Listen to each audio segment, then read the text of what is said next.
বিচারের দাবিতে গতকাল নবান্ন অভিযান, যে নবান্ন অভিযানে আহত হয়েছেন অভয়ের মা বাবা এরকমই দাবি করেছেন তারা। সেই ঘটনায় পুলিশকে নিশানা করেছেন সুকান্ত মজুমদার। তিনি বলছেন যে পুলিশের জন্য রাখি নিয়ে গেছিলেন অভয়ের মা, সেই পুলিশই মেরে অভয়ের মায়ের হাতের শাখা ভেঙে দিয়েছে। সরব হয়েছেন তিনি, শুনুন। আপাতত ওনার অবস্থা স্থিতিশীল এবং ভালো। ওনাকে হসপিটাল এখন রিলিজ করবে, আমাকে ডাক্তারবাবুরা যা বললেন। গতকাল আপনারা দেখেছেন পুলিশ ওনার উপরে লাঠিচার্জ করে মাথায় একটা বড় অংশ ফুলে গেছিল, ইন্টারনাল ইনজুরি সন্দেহ ছিল। সিটি স্ক্যান করে সেই ইন্টারনাল ইনজুরি পাওয়া যায়নি, তার ফলে আপাতত রক্ষে। কিন্তু যেভাবে পুলিশের আক্রমণ ওনার উপরে এসেছিল এবং উনি আজকে জানালেন যে উনি পকেটে মানে ওনার সাথে রাখি নিয়ে গেছিলেন, যে পুলিশদের হাতে রাখি বাঁধবে বলে। কিন্তু সেই পুলিশই রাখি পূর্ণিমার মতো পবিত্র দিনে মমতা বন্দ্যোপাধ্যায়ের পুলিশ ওনার হাতের শাখা ভেঙে দিয়েছে এবং উনি প্রতিজ্ঞা করেছেন ওই হাতে তিনি আর শাখা পরবেন না যতদিন না পর্যন্ত ওনার মেয়ের উনি বিচার পাচ্ছেন, ততদিন পর্যন্ত উনি ওই হাতে শাখা পরবেন না এবং এই লড়াই ওনার জারি থাকবে।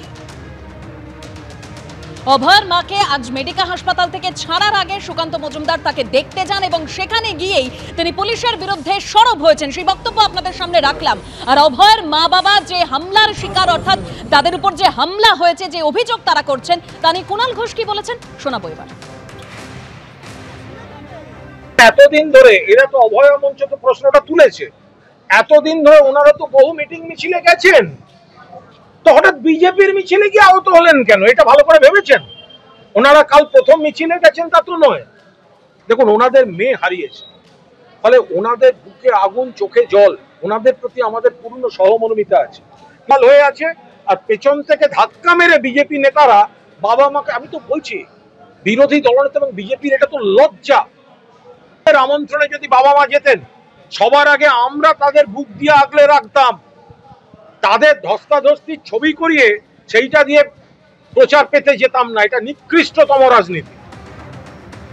গতকালের নবান্ন অভিযান, যে নবান্ন অভিযানে আহত অভয়ের মা বাবা এবং তা নিয়ে মর্মাহত বারাসাতের তৃণমূল বিধায়ক চিরঞ্জিত চক্রবর্তী। তিনি বলছেন যে কে ঘটনা ঘটিয়েছে সেটা বোঝা যাচ্ছে না, কিন্তু যারা নিয়ে গিয়েছিলেন তাদের আগলে রাখা উচিত ছিল। যা ঘটেছে আমি মর্মাহত। মন্তব্য তৃণমূল বিধায়ক চিরঞ্জিত চক্রবর্তীর।